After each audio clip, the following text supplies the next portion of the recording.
সুব্রত মুখোপাধ্যায়ের লেখা নাটক বিপন্ন ব্যাপিকা। মাধুরী একক চরিত্র। সত্যি একটা জামাইয়ের মতো জামাই পেয়েছি।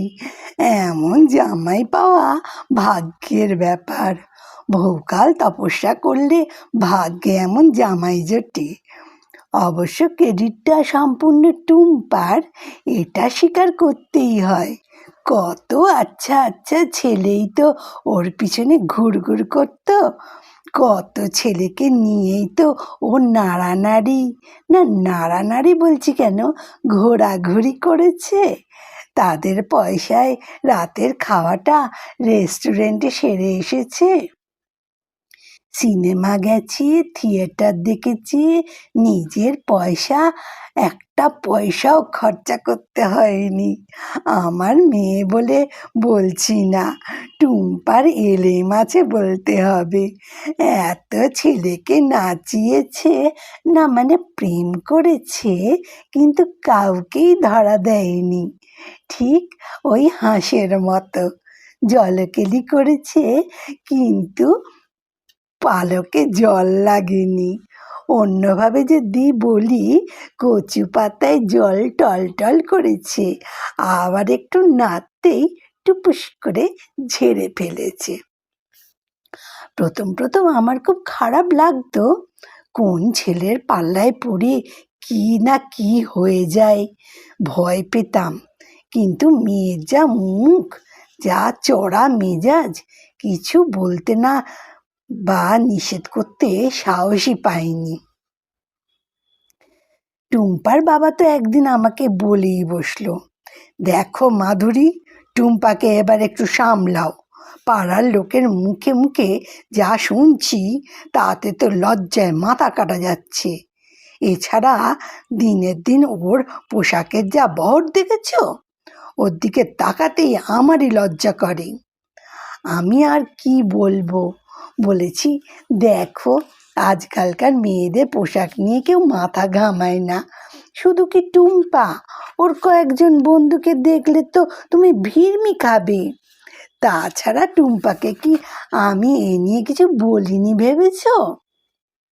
টুম্পার একটাই কথা, তোমরা সব ব্যাকডেটেড, তোমাদের কি বলবো, তোমরা বুঝবেই না। আধুনিক আর স্মার্ট হতে গেলে এই ধরনের পোশাকই পরতে হয়। নিজেকে অ্যাট্রাকটিভ করতে না পারলে আজকাল কোনো কিছুতেই কিছু করা যায় না। তাহলে সাধারণ মেয়েদের সঙ্গে আমার মতো ইংলিশ মিডিয়ামে পড়া মেয়েদের কি তফাৎ রইল? যারা সেকেলে তারাই এসব নিয়ে কানাকানি করে। টুম্পার বাবা সব শুনে বলেছিল, ঠিক আছে, চলতে দাও, এরপর কিছু ঘটে গেলে কিন্তু আমাকে কিছু বলতে এসো না। আর ওর বিয়ের ব্যাপারেও তখন আমাকে কিছু বলবে না। না না, ওর বিয়ের ব্যাপারে ওর বাবাকে কিচ্ছু বলতে হয়নি। টুম্পা অনেকের সঙ্গে ঘুরে অনেক কিছু যাচাই করে শেষেই টোটনকে জীবনসাথী করেছে।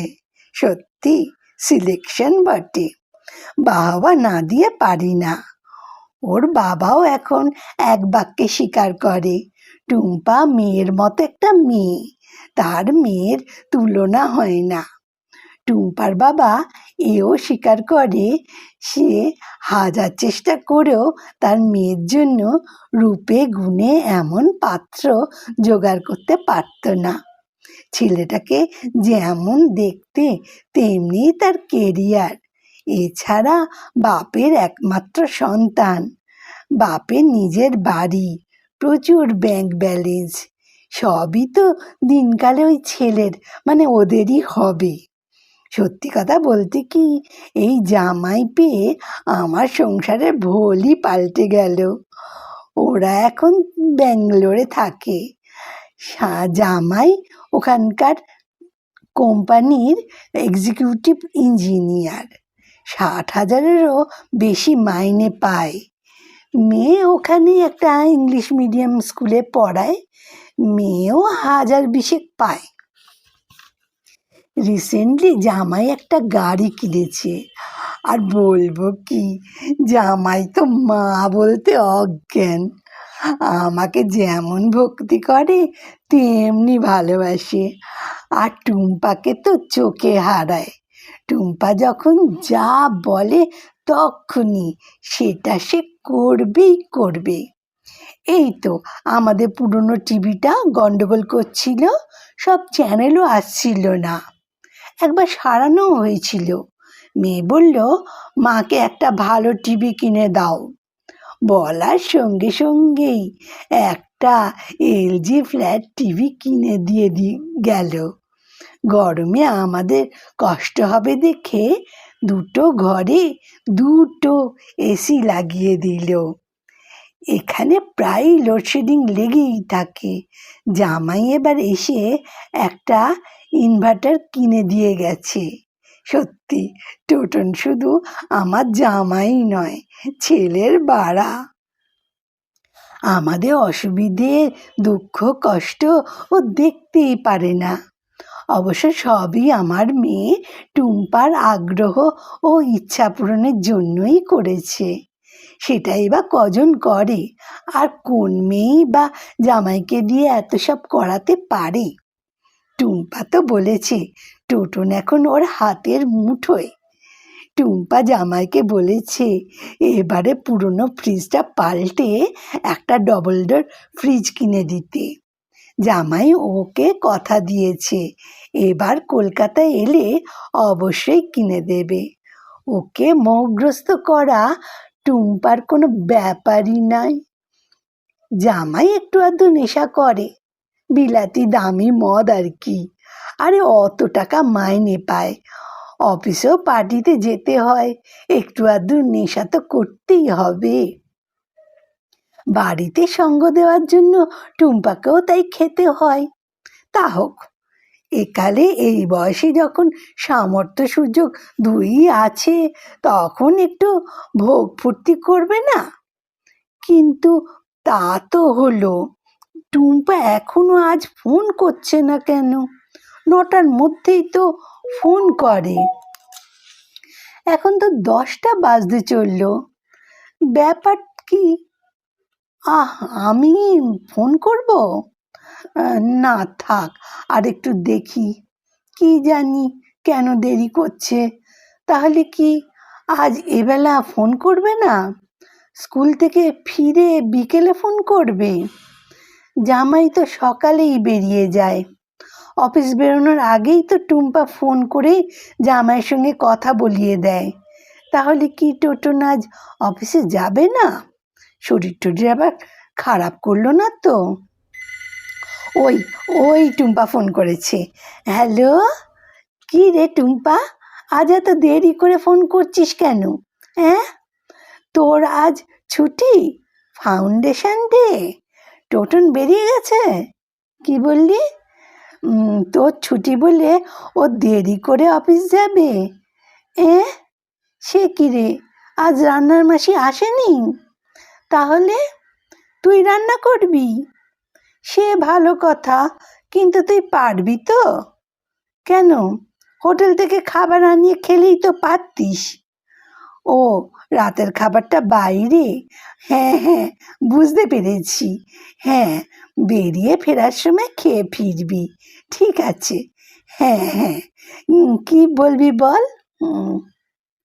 বলিস কি, ভাত ডাল হয়ে গেছে? কি, এঁচড়ের তরকারি রাঁধবি? বেশ তো। আরে হাতে তো আটা লাগবে। মা, বললেই হবে? হ্যাঁ, তুই আর কি করে জানবি? শোন, এঁচড় কাটার আগে হাতে তেল লাগিয়ে নিতে হয়। হ্যাঁ হ্যাঁ, এঁচড় ছাড়িয়ে আগে ফালা ফালা করে কেটে নিবি। দেখিস আবার হাত কেটে ফেলিস না যেন। তারপর আবার কি, ছোট ছোট করে কেটে নে। আরে ছোট ছোট মানে ওই একটা ছোট আলুকে 6 টুকরো করলে যেমন হয় সেই রকম আর কি। হ্যাঁ হ্যাঁ, তারপরে ধুয়ে প্রেসারে সেদ্ধ করে নিবি। হ্যাঁ, একটা হুইসেল দিলেই হবে। হ্যাঁ, তারপর সেদ্ধ হয়ে গেলে আলুগুলো একটু তেলে ভেজে নিবি। না না, খুব কড়া করে ভাজার দরকার নেই। হ্যালো, হ্যালো, এই রে, লাইনটা কেটে গেল। সত্যি বাবা, মেয়েটা রান্নার কিছু জানে না। কি ছিঁড়ি রান্না করবে কে জানে। কতদিন বলেছি ওরে একটু আধটু রান্না শেখ, ঠেকায় পড়লে কাজ চালাতে পারবি। তখন মেজাজ দেখে বলেছে, ও তোমরা রাঁধো, আমাদের রান্না বান্নার দরকার হবে না, হোটেলে খাবো। এছাড়া আজকাল কত রেডিমেড ফুড বেরিয়েছে, এখন আর কেউ তোমাদের মতো হাত পুড়িয়ে সারাদিন রান্না বান্না করে সময় নষ্ট করে না। এই আবার ফোন করেছে।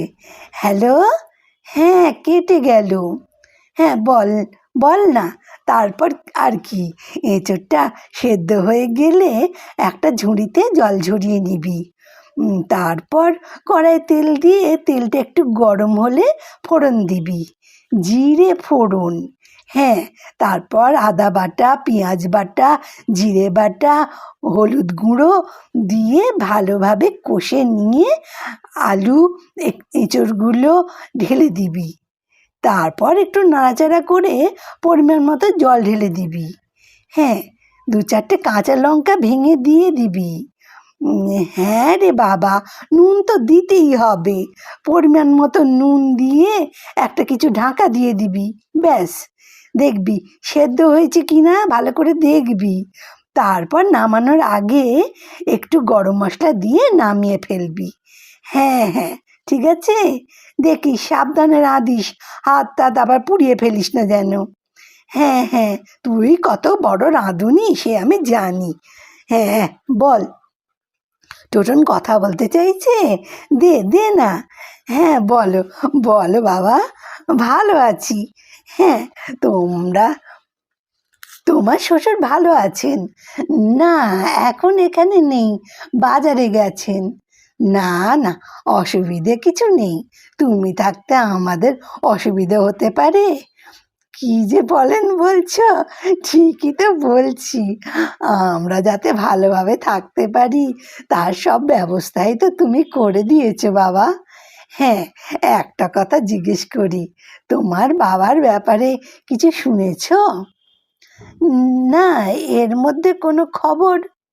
ও, টুম্পা বলছিল তোমার বাবাকে যে তুমি মাসে মাসে 5,000 টাকা করে পাঠাতে, সেটা বন্ধ করে দিয়েছো। হ্যাঁ সে তো বটে, টুম্পা তো ঠিকই বলেছে, ওনার তো যথেষ্ট টাকা, খামোকা তেলা মাথায় তেল দিয়ে কি হবে। হ্যাঁ, প্রথম দিকে উনি তোমাদের দরকারে কয়েক লক্ষ টাকা দিয়েছিলেন, আর সে তো দেওয়াই স্বাভাবিক। কিন্তু তুমি বলো বাবা, শাশুড়ির গয়নাগুলো তো টুম্পারই পাওয়ার কথা। টুম্পাগুলো চেয়ে কি খুব অন্যায় করেছিল? তার জন্য উনি টুম্পার সঙ্গে যা ব্যবহার করেছিলেন। না বাবা, আমি সেসব কথা মনে রাখিনি, তবে খারাপ তো লেগেছিল। হ্যাঁ ঠিক বলেছ, এসব তোমার বাবার সেন্টিমেন্ট, সস্তা সেন্টিমেন্ট। থাকুন ওই স্মৃতি নিয়ে যতদিন বেঁচে থাকেন। না না, তারপর থেকে উনি আর ফোন করেন কোথায়?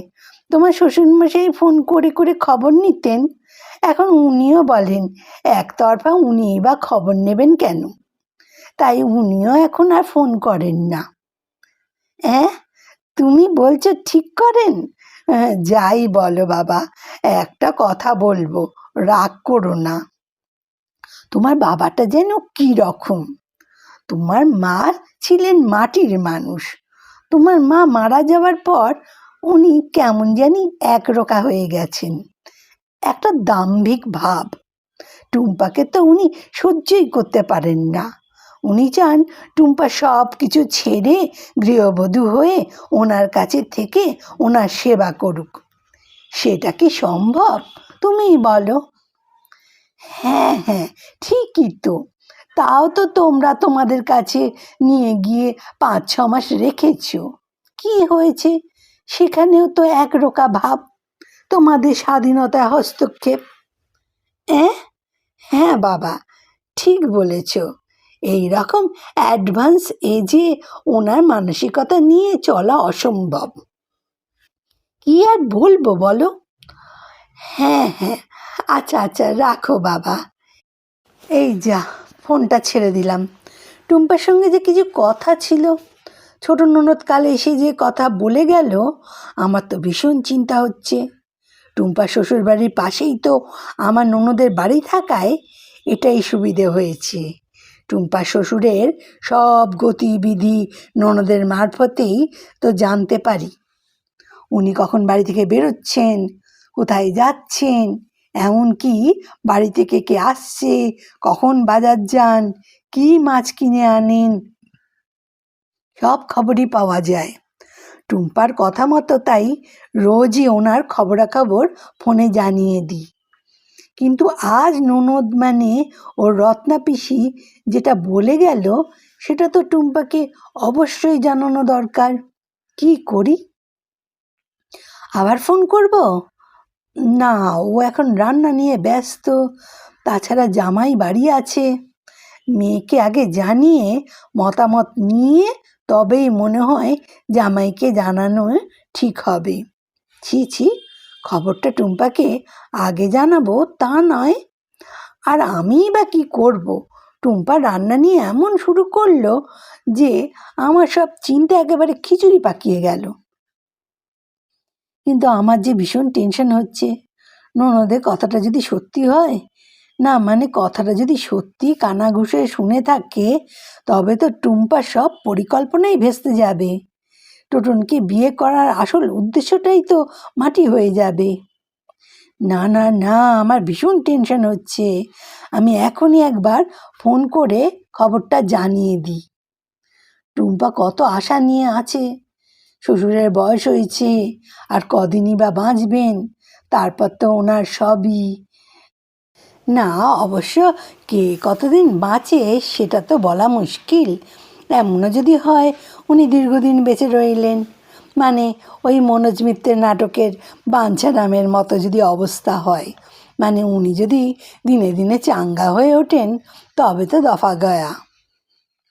ব্যাঙ্গালোরে একটা ফ্ল্যাট কিনবে বলে টোটন বাবার কাছে 20 লক্ষ টাকা চেয়েছিল।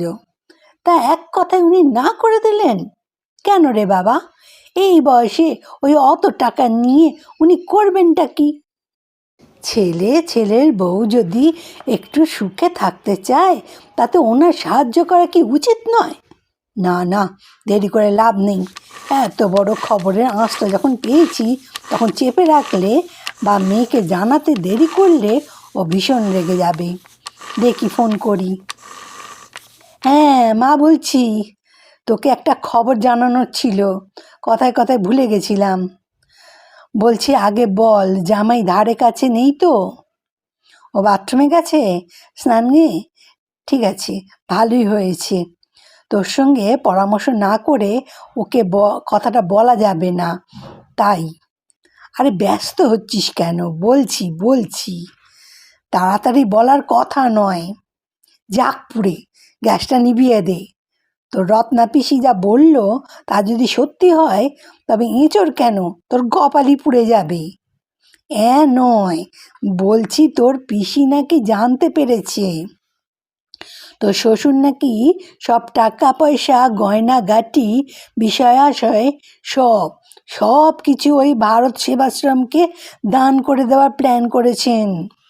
হ্যাঁ হ্যাঁ, তাহলে আর বলছি কি, তুই জামাইকে বলে তোর শ্বশুরকে একটা ফোন করে ব্যাপারটা জেনে নে। হ্যাঁ, তাহলে ও বাথরুম থেকে বেরোলেই বলে দেখ। হ্যাঁ হ্যাঁ, যাই হোক, জেনে এখনই আমায় জানাস কিন্তু। আমি ভীষণ টেনশনে আছি।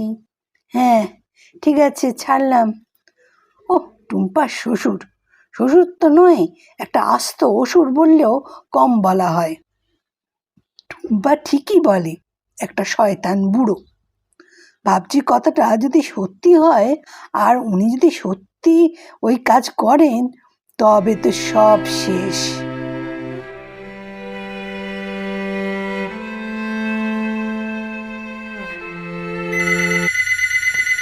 হ্যাঁ টুম্পা, বল। হ্যাঁ, তাহলে তোর রত্না পিসি ঠিকই শুনেছে। বলিস কি, গতকাল রেজিস্ট্রিও হয়ে গেছে। ও, উনি লাইফ লং ভারত সেবাশ্রমেই থাকবেন?